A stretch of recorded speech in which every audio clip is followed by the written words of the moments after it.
Welcome to Thoughts on the Market. I'm Chetan, Ahya, Morgan Stanley's Chief Asia Economist. Along with my colleagues bringing you a variety of perspectives, today I'll be focusing on the challenging landscape for Asia's exports post-COVID. It's Thursday, September 1st at 8:30 a.m. in Hong Kong.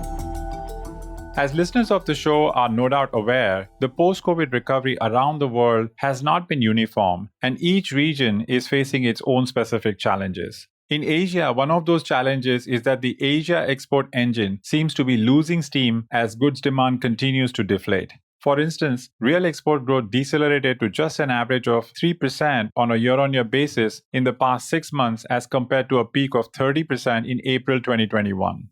Whichever way you slice and dice Asia's exports, it is evident that the underlying trends are soft everywhere. Whether by destination or by product, there is simply pervasive weakness. Let's start with product. When we look at Asia exports by product across the different categories of consumer, capital, and intermediate goods exports, we are seeing a synchronized slowdown. Commodities are the only product category which is holding up, supported by trailing elevated prices. But with industrial commodity prices falling by some 30% since their March peak, we think there is every chance that commodity exports will slow significantly too in the coming months.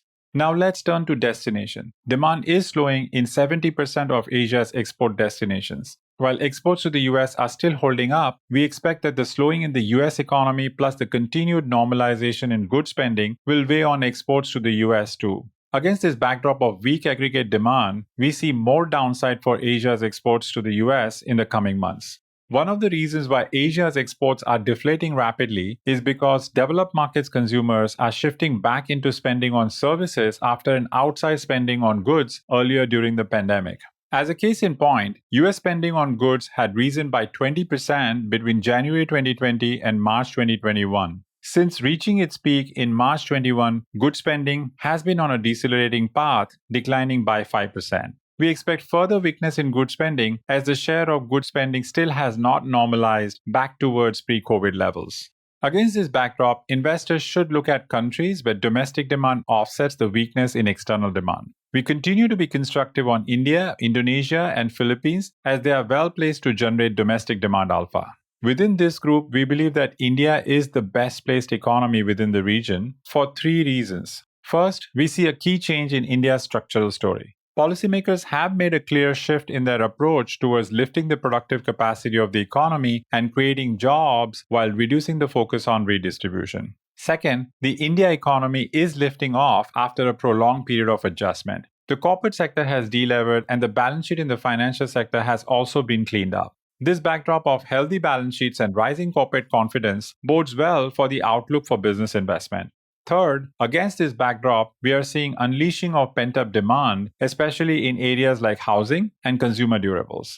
Finally, what about China, the largest economy in Asia? Typically, when export slows down, we would expect China to be able to stimulate domestic demand. But in this cycle, while easing is already underway, the recovery in domestic demand is being held back by the housing market problem and its COVID management approach. We think that China domestic demand recovery should pick up pace by early next year as the full effects of its stimulus kicks in and private confidence lifts thanks to China's anticipated shift to a living with COVID stance.